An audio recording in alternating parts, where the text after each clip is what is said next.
Blog Talk Radio. Welcome to the Institute for Personal Development, Kriya Yoga Ashram, where total consciousness is the new frontier.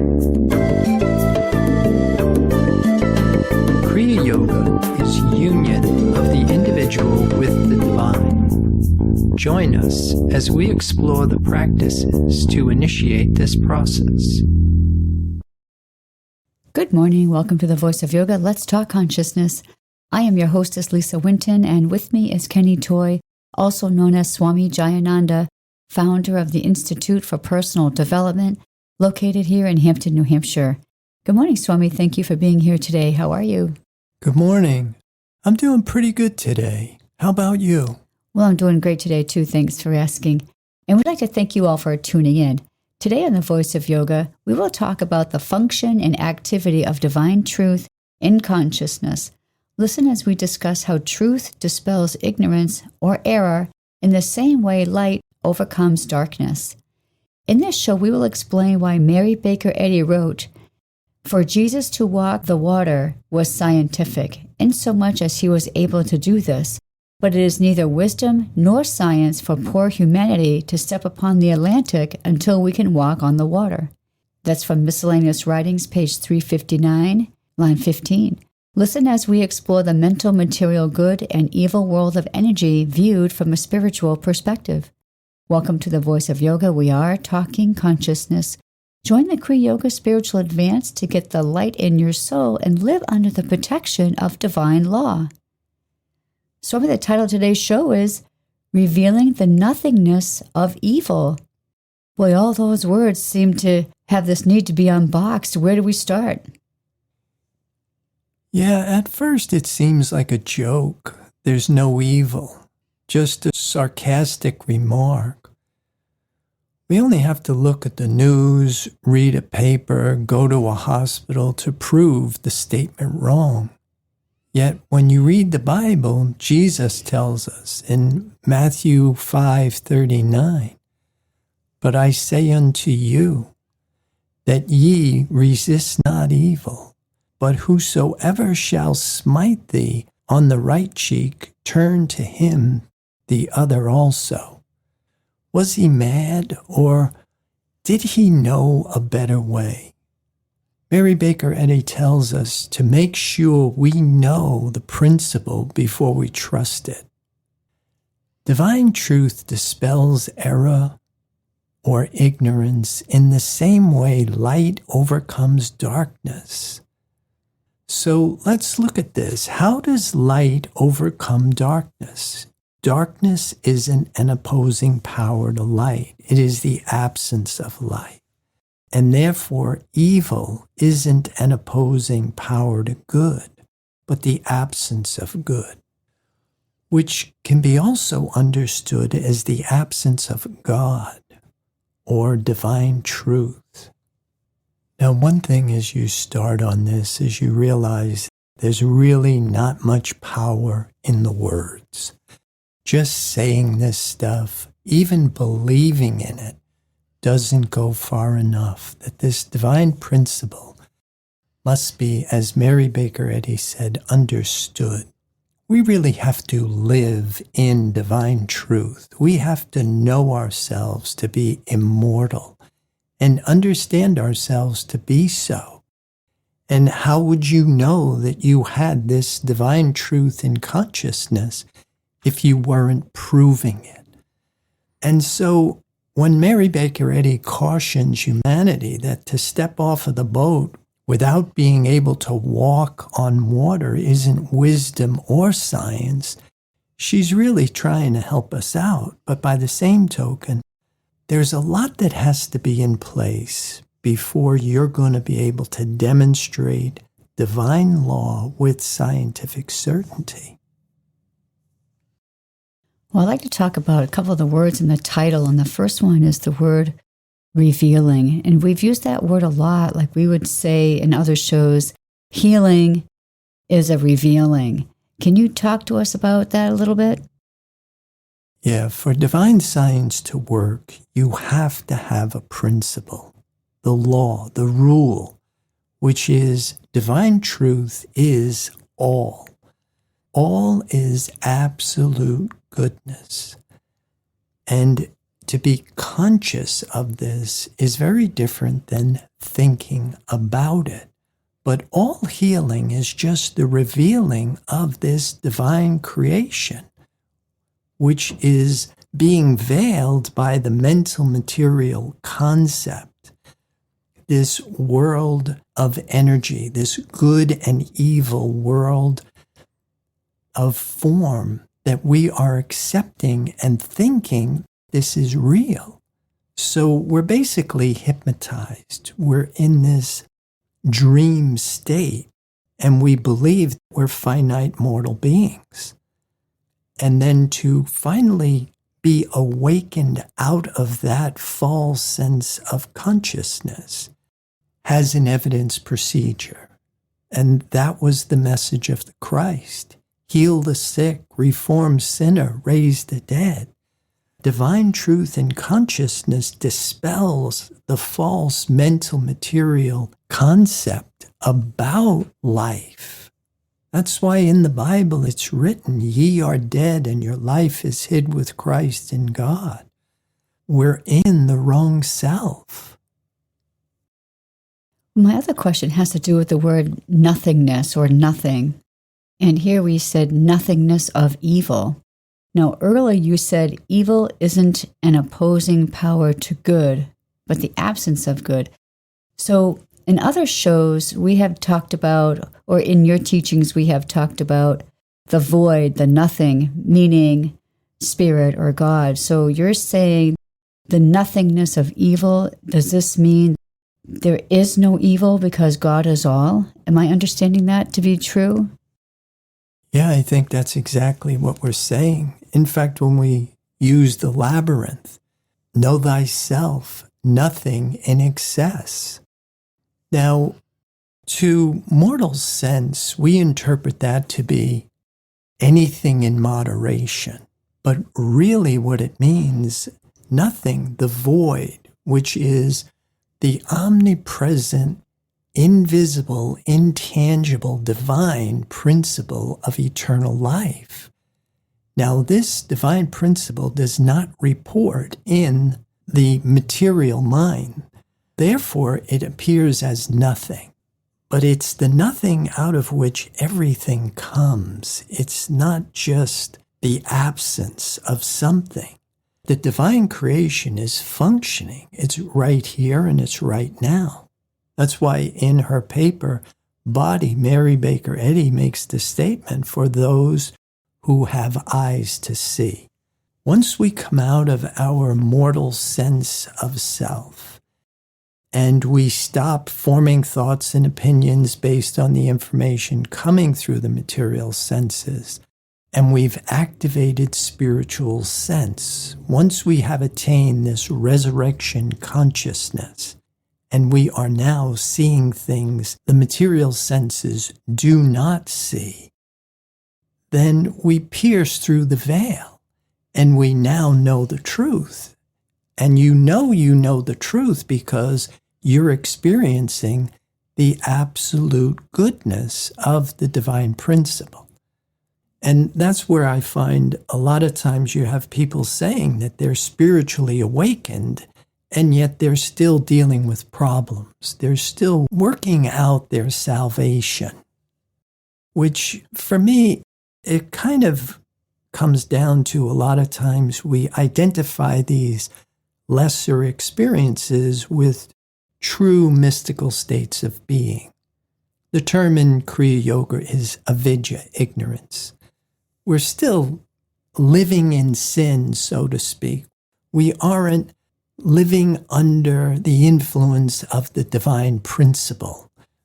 We're still being individualized by the world mind, but we think we're spiritual because we've maybe had experiences where we've changed finite bad to finite good. But that's really not going far enough. Well, can we talk a moment about the Mary Baker Eddy quote that we have in the summary when she talks about Jesus walking on the water was scientific? So can you break that down for us? Yeah, divine science isn't guesswork. It is a law. Spirit is a demonstrable principle. And when we are conscious of it, then consciousness is experience. It externalizes as the divine image and likeness. How we think is what we become. Divine truth in consciousness is a reliable, dependable force, and it comes through conscious awareness of it. It's not just blind faith. It's not just belief in the goodness of God. It is a knowing of a principle. And your understanding of this outer world of sense, this false sense of existence, and this spiritual fact of being become one when divine truth is the only consciousness. That's why this idea of we have to come out of the false sense of self before we can be receptive to the truth. Swami, we have here something from Herb Fitch, and he tells us of the unreality of evil. And I believe we have a soundbite from him from the Realization of Oneness, Class 3B. Yeah, and if anybody's interested in the full audio file, you can get this at mysticalprinciples.com, and I'll play it. When we're told there's no God in an evil, and God is life, there's no life in an evil. Isn't that amazing that there can be no life in an evil? There can be a whole nation at war, and there's no life in that evil. What can that possibly mean? Isn't that the nothingness of mortal form? If there's nothing, no life in a war, no life in the people carrying on the war, you see the momentum of the statement? We can be thankful that there is no God in any evil besetting mankind. He's also saying there's no mankind, let alone the evil. Because if somebody's going out there with a sword to gouge somebody, where is there no life? In just a sword? Or in the man about to do the gouging, or in the man about to get it? There's no life in any of it.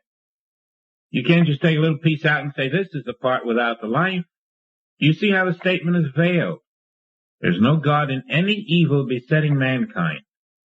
People would be willing to agree that God isn't in those evils. The medical profession, for example, would say, well, that's true, God isn't in this evil. But they won't go so far as to say, because God isn't in this evil, the evil isn't here. And we must go that far. Some of us must be prepared to demonstrate that it isn't here.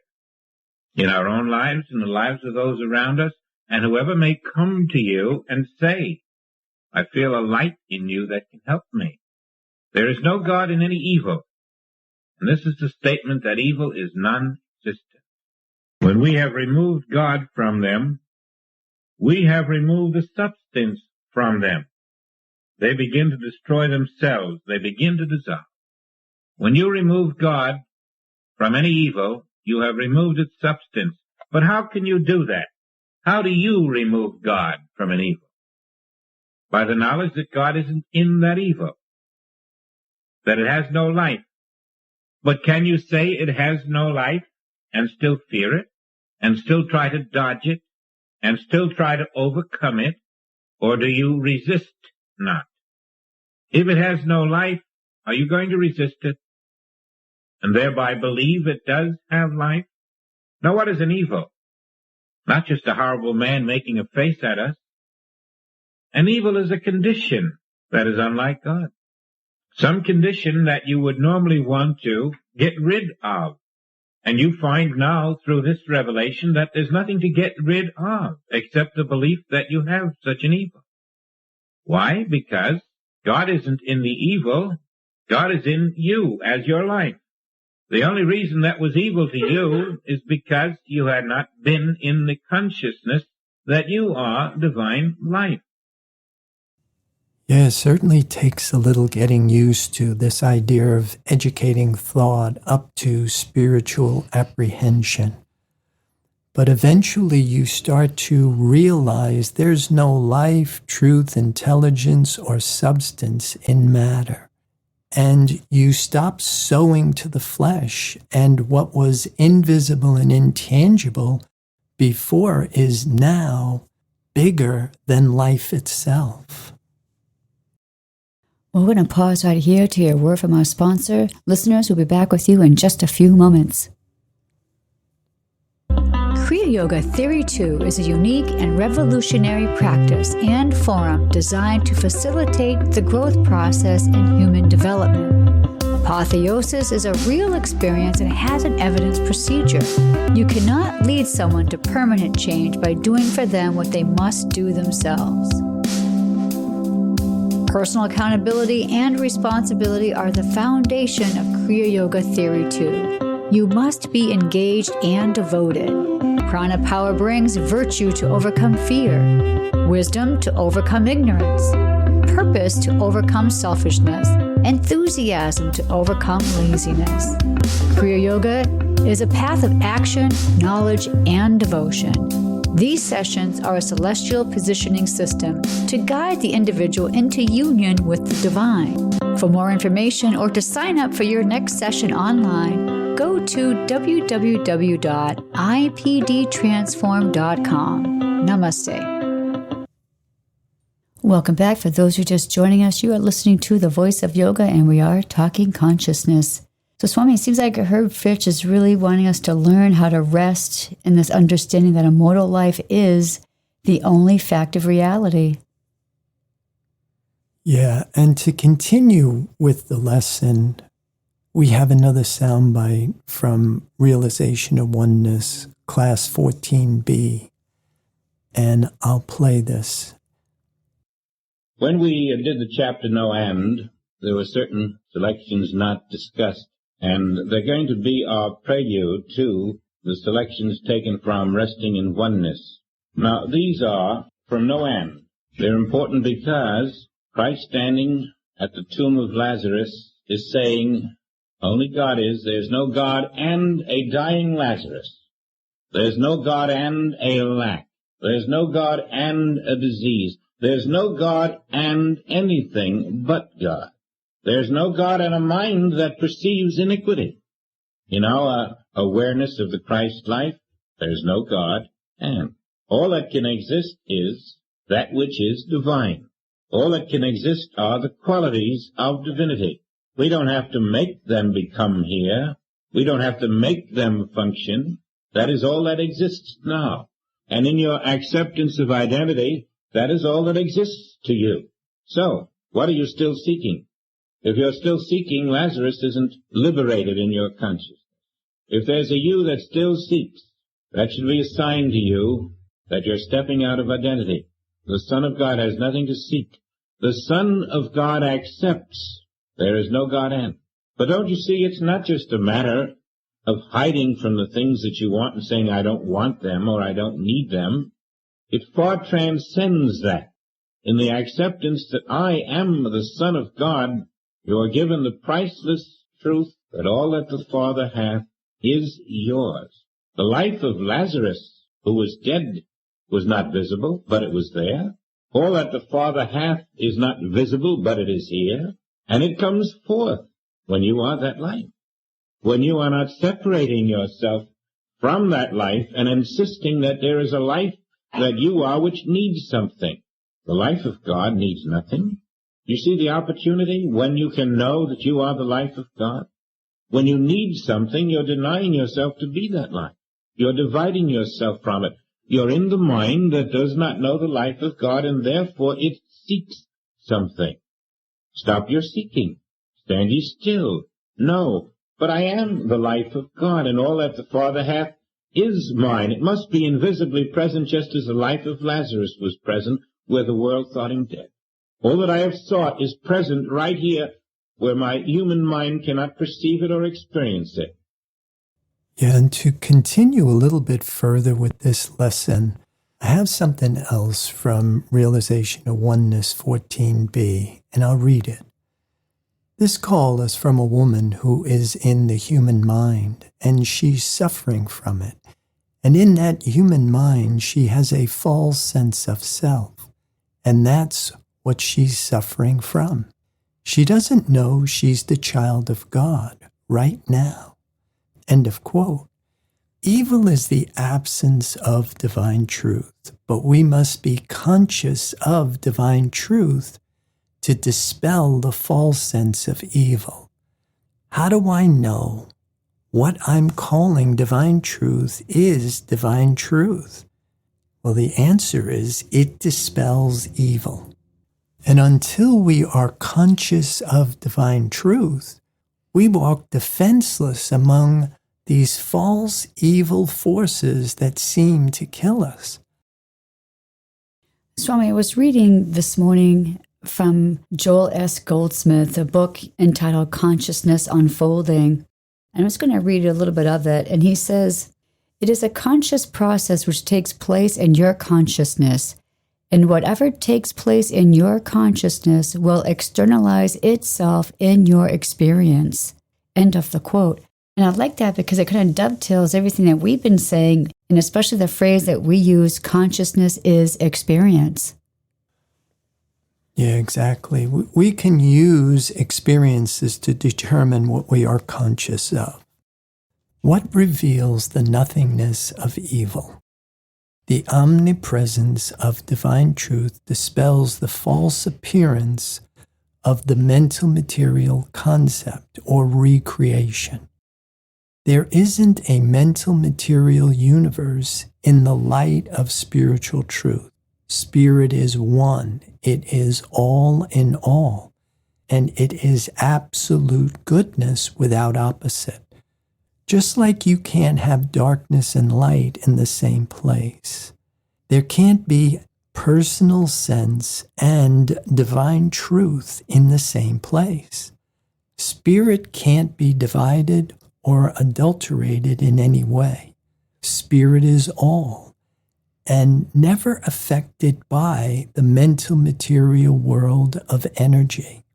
The human experience is what Mary Baker Eddy called animal magnetism, which is a hypnotic state driven by a belief in two powers: the prodigal out of the Father's house, the branch cut from the vine, a mind unconscious to the divine principle. So, Swami, how do we begin to overcome this belief in two powers? Yeah, we start with the principle, life is perfect. The divine creation under the divine law of absolute eternal life. At first, we believe. Belief is the level playing ground because we believe in the mortal, false sense of the mental material dream of life. Shift awareness from the testimony of the five material senses and become aware of the invisible, intangible divine omnipresence, which never reports in the mortal mind. Stop thinking, forming thoughts and opinions based on material sense, and watch, wait, listen, let, trust. The silence and stillness of divine revelation will reveal the nothingness of anything and everything unlike absolute goodness. Or, as Herb Fitch said, in Realization of Oneness 14b, rest in yourself, and the false sense of self relinquished reveals that all error was only in that false sense of self. End of quote. So just for clarification of what you just read by Herb Fitch, when he says rest in yourself, and he means self with a capital S. Is that correct? Yeah, he's talking about the divine self, the one perfect life, the changeless state of being, eternal life. And then the false sense of self was self with a small s. That means our concept of our material bodies, right? Right. The mental material world that is being created by the mind, which is not conscious of the divine creation, and is recreating and making its world of opposites. It's completely out of the Father's house.